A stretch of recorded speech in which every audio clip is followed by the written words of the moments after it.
Bonjour, vous écoutez l'épisode 43 du podcast Revue et corrigé.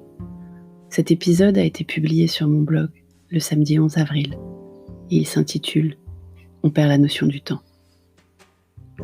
Oui, je sais, après avoir été presque en retard plusieurs fois, ce soir, c'est officiel.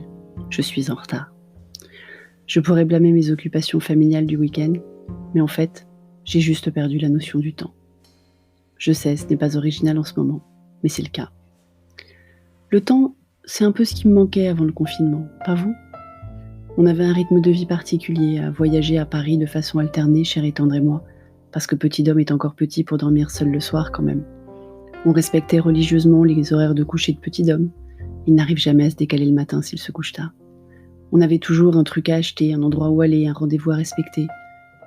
Et là, d'un coup, on a du temps. Certes, on ne peut pas en faire exactement ce qu'on veut, cher et tendre regrette quand même sa salle de muscu. Mais on a du temps. Alors hier soir, découverte de Disney+ en famille, avec un classique, Qui veut la peau de Roger Rabbit. Petit Dom ne l'avait jamais vu.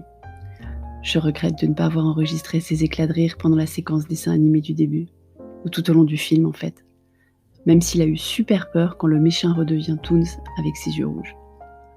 Cet après-midi, c'était démarrer les extensions de Carcassonne, ce qu'on n'avait jamais fait depuis que Petit Dom a reçu le jeu, il y a plus de 6 mois. Vous connaissez Carcassonne ? Nous non plus, avant que je ne fasse des recherches sur les meilleurs jeux de plateau. On avait fait le tour de tous les jeux de nos enfants, sa chère et tendre et moi, et on essayait de se renouveler. Monopoly, La Bonne Paye, Destin, c'est bien, mais on se doutait bien que le monde des jeux de société s'était réinventé depuis le temps. C'est le cas. Carcassonne donc. Les Aventuriers du Rail aussi. Je vous les conseille si vous avez des enfants entre 7 et 12 ans. J'ai tricoté aussi cet après-midi. J'avais décidé cet été de me mettre au tricot pour produire quelque chose. Avoir un résultat concret d'un truc manuel. C'est pas mon truc les activités manuelles à la base, mais alors pas du tout. Donc le tricot, je ne suis pas douée.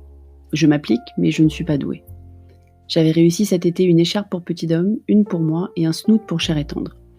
Alors je m'étais abonnée à une MyBox pour avoir tous les mois pelote, patron et explications. 4 carrés pour faire un plaid et un ouvrage spécifique à chaque box. Pas mal fait. J'ai suspendu les abonnements au bout de la 4e box parce que je n'avais pas ouvert la 2e. J'ai pu l'ouvrir depuis le début du confinement. Il me reste un carré de plaid à faire avant d'ouvrir la 3e. On se met à la fenêtre profiter du soleil. On mange, bien sûr. J'ai arrêté de vous en parler, mais pas de le faire. Surtout que cher et tendre profite du temps pour essayer de nouveaux trucs. Ce soir, c'est soupe aux asperges. Une première. Après tout, moi je fais bien des gâteaux, alors. Je me rends compte que ce billet est particulièrement décousu. Comme ma journée, en fait. J'ai peur que les 2 autres billets de ce week-end pascal ne soient du même acabit. Alors à demain. Merci de m'avoir écouté. Si vous m'écoutez sur Apple ou une autre plateforme qui autorise les étoiles et les commentaires, n'hésitez pas à en laisser. Et sur toutes les plateformes de balado-diffusion, abonnez-vous et partagez si ça vous plaît. À bientôt.